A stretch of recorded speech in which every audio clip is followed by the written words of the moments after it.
Восточноевропейская овчарка по кличке Граф была гордостью семьи. Умный, дрессированный пес с глазами, полными интеллекта. Когда в семье появился маленький Артемка, Граф сам назначил себя его нянькой. Он не отходил от коляски ни на шаг, гордо вышагивая рядом с хозяйкой, Еленой, во время прогулок по парку. Это был обычный теплый майский день. Елена катила коляску по тенистой аллее, наслаждаясь тишиной. Граф бежал чуть впереди, время от времени оглядываясь, чтобы проверить периметр. Внезапно пес остановился. Его шерсть на загривке встала дыбом. Уши прижались к голове. Из горла вырвалось низкое, угрожающее рычание, которое Елена слышала только однажды, когда пьяный хулиган пытался к ней пристать.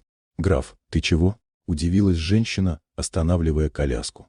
«Фу, свои!» Но пес не слушал. Он смотрел прямо в коляску, где мирно спал шестимесячный малыш. Его глаза налились кровью. В следующую секунду произошло немыслимое. Огромный пес с лаем прыгнул прямо на ребенка. Елена закричала. Граф ударил мощной грудью в бок коляски. Легкая конструкция не выдержала напора 50-килограммового зверя и с грохотом опрокинулась на газон. Ребенок, пристегнутый ремнями, повис внутри, мгновенно проснувшись и залившись плачем.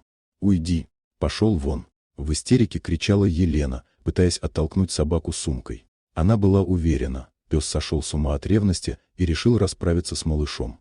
Но граф не трогал ребенка. Опрокинув коляску, он начал яростно, со стервенением рвать когтями и зубами одеяльца, которое выпало на траву вместе с малышом. Он рычал, кусал ткань, втаптывал ее в землю.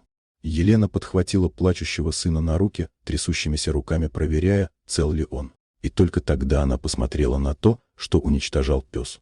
Среди лоскутов разорванного одеяла, смешанного с землей, лежало раздавленное, но все еще узнаваемое тело. Это был не паук. Это был черный скорпион. Огромный, ядовитый, с толстым хвостом. Видимо, насекомое заползло в коляску, когда они гуляли рядом с камнями, и пригрелось в складках одеяла, прямо у шеи ребенка. Граф почуял чужой, опасный запах. Он понял, если он просто залает, скорпион ужалит от испуга. Если он попытается вытащить его зубами, тоже ужалит. Единственным шансом было резким ударом выбить смерть из-под ребенка вместе с коляской. Через час, когда приехала скорая, Елена вызвала врачей, чтобы проверить сына после падения.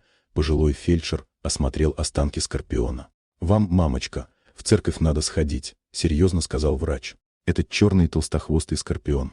Яд нейротоксичный. Для взрослого — неделя в реанимации. А для такого крохи». Он замолчал. Врач подошел к графу, который виновато сидел в стороне, опустив голову. Он думал, что его накажут за опрокинутую коляску. Человек в белом халате присел и крепко пожал собаке лапу. «Спасибо, брат. Ты сделал то, что мы бы не успели». Елена, прижимая к себе сына, упала перед псом на колени и расплакалась, обнимая его лохматую шею. В тот день граф получил двойную порцию мяса, но главной наградой для него было то, что его стая снова была в безопасности. Дорогие друзья, если вам понравилось видео, поставьте лайк, а также подписывайтесь на канал, где наши авторские истории выходят каждый день.